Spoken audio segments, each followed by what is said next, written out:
नाज़रीन खबर दे रहे हैं आपको लियाकताबाद कराची डिस्ट्रिक्ट सेंट्रल से।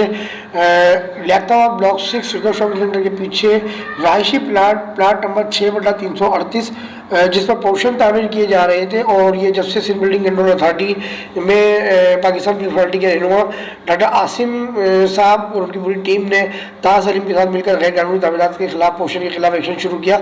उस वक्त से जो है ये तामीरात रुकी हुई थी, और इसी प्लाट पर तहफ़्फ़ुज़ वेलफेयर फाउंडेशन ने भी जो है वो 2024 में आखिर में जो है कंप्लेन लगाई थी। लेकिन अब इस प्लाट पर सिंध बिल्डिंग कंट्रोल अथॉरिटी ने जो है वो डेमोलिशन करने की कोशिश की, क्योंकि इस पर काम दोबारा शुरू हो चुका था।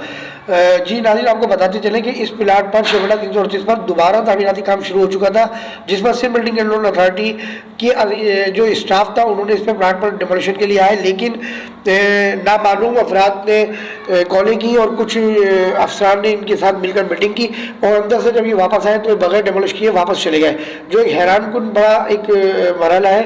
और इस पर मैं समझता हूँ कि डॉक्टर आसिम सिद्दीकी, उनकी जो टीम है, बिलखुसूस फैज़ान रावत साहब और बिलखुसूस डॉक्टर ताहा सलीम जो डिप्टी कमिश्नर भी है डिस्ट्रिक्ट सेंट्रल के, उनको और SHO लियाकताबाद SSP सेंट्रल को इन पोर्शन के खिलाफ जो है फ़ौरन कार्रवाई करनी चाहिए, और बिल्डिंग कंट्रोल के उन अफसरान से भी मालूमात करनी चाहिए कि इस पर डेमोलिशन क्यों नहीं की और किसके कहने पर वो वापस चले गए। कैमरामैन अरज अब्बासी के साथ मुनीर अहमद को इजाज़त दीजिए। सेंट्रल देखते रहिए। अस्सलाम वालेकुम।